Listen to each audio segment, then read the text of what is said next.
Fala galera, hoje eu convido vocês a uma viagem no tempo, lá para os primórdios do bodybuilder.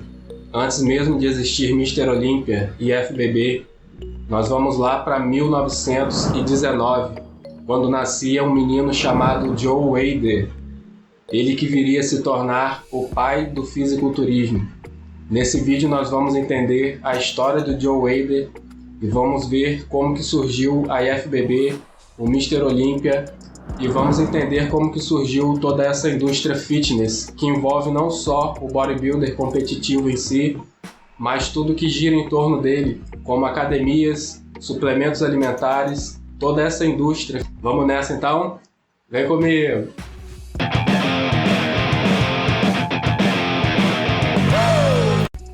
Joe Weider nasceu em 1919 em Montreal, no Canadá. Ele vivia em um bairro pobre.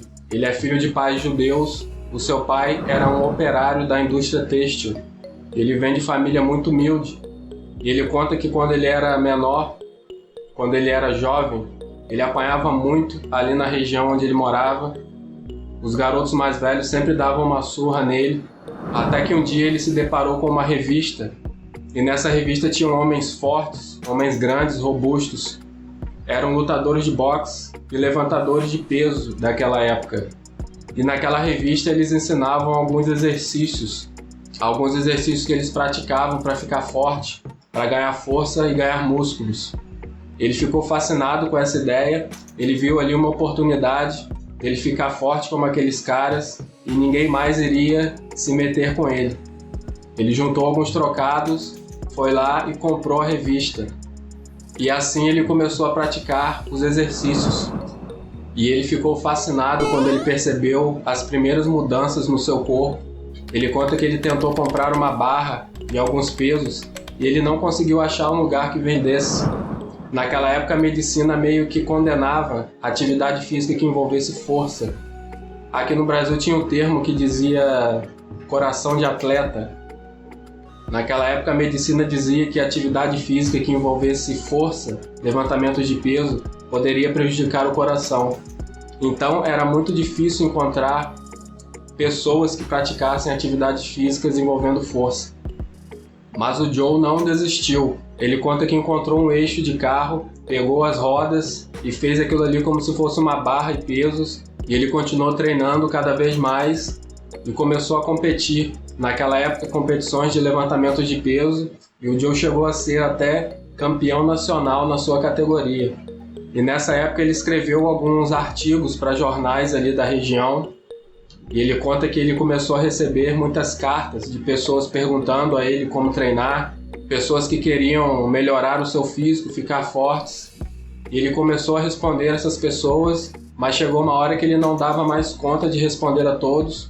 E foi aí que ele teve a ideia de criar uma revista que falasse sobre treinamentos, sobre como ficar forte, ganhar músculos, tornear o corpo, melhorar a aparência física. Então ele compra uma máquina de escrever e uma copiadora da época, leva para sua casa e ele mesmo escreve e faz as ilustrações da sua primeira revista. Ele conta que ele tentou levar essa primeira revista a uma editora várias e várias vezes, e sempre recebia não por parte da editora. Naquela época ninguém falava sobre exercícios de levantamento de peso, então a editora meio que não acreditava na ideia dele, e como a medicina também condenava exercícios de força, foi muito difícil para o Joe conseguir publicar a sua revista através de uma editora. Mas de tanto insistir, ele conseguiu que uma editora da época publicasse a sua revista para fazer um teste. E depois que ele conseguiu essa primeira publicação, ele fez muito sucesso com essa revista. E aí então começava todo o Império Weider.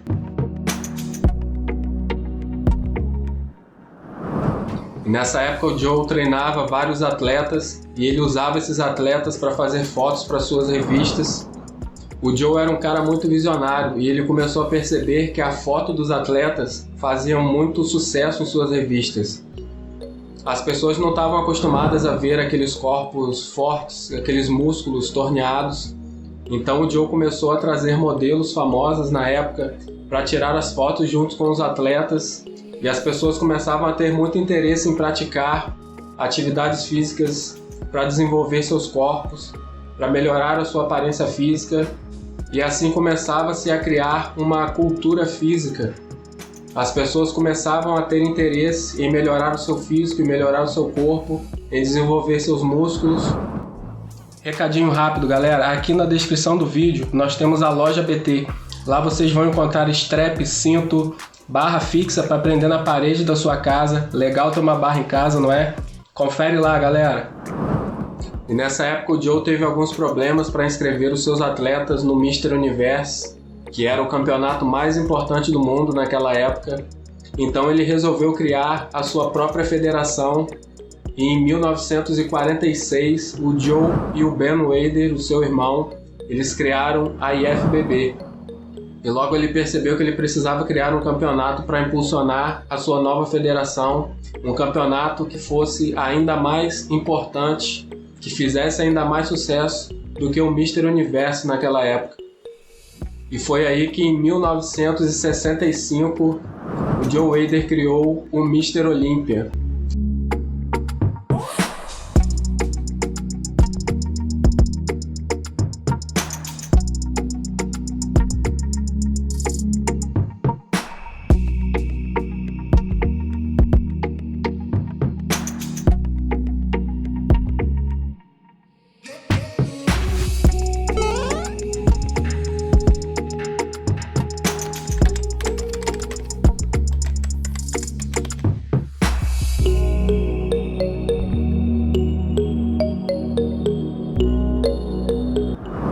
Lógico que nos primeiros anos o Mr. Olympia ainda não havia superado o Mr. Universe, mas o Joe sempre teve uma mente muito empreendedora, uma mente muito à frente. O Joe percebeu que ele precisava dos melhores atletas para que o Mr. Olympia se tornasse o principal campeonato do mundo.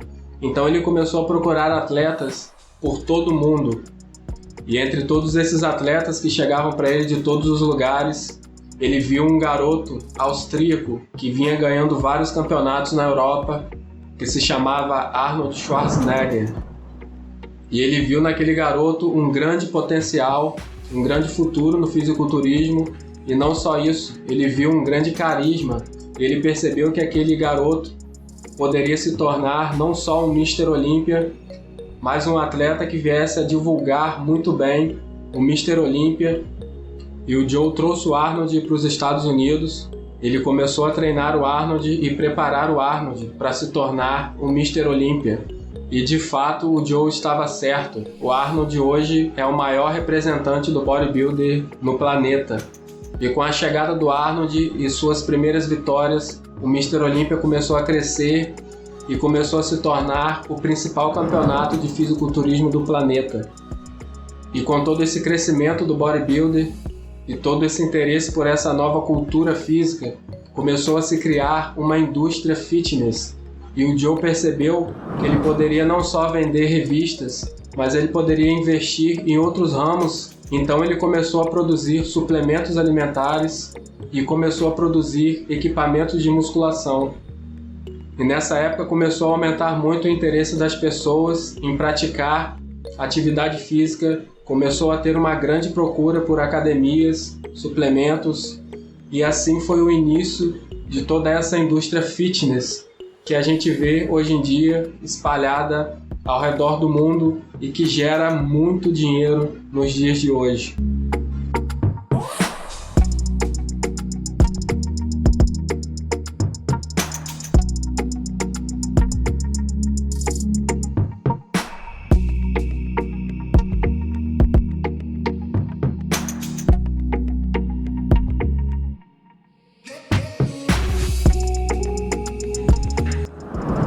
E em 2013, o Joe Weider veio a falecer depois de complicações de saúde. O Joe Weider foi um cara muito visionário, um cara que veio lá de baixo, de origem humilde, que construiu um grande império, que só vem crescendo e se desenvolvendo mesmo depois da sua morte. E o Joe Weider, sem dúvida nenhuma, foi fundamental para o bodybuilder se tornar tudo o que ele é hoje. Se hoje nós temos toda essa indústria fitness, se hoje nós temos academias, suplementos, Se hoje nós temos ídolos no esporte que nos motivam a treinar, a melhorar o nosso físico, nós devemos muito a esse cara que foi fundamental para tudo isso que vem acontecendo hoje em dia. É isso, galera. Se gostaram do vídeo, deixa um like aí, se inscrevam no canal para receber os próximos vídeos. Obrigado. Paz e luz. I believe that our bodybuilding movement created one of the greatest cultural movements in the last 25 years. We look at a body differently than we did before. We look upon eating completely differently, about gaining weight, losing weight, stress. So actually, I believe that our movement, the bodybuilding movement, revolutionized the whole world.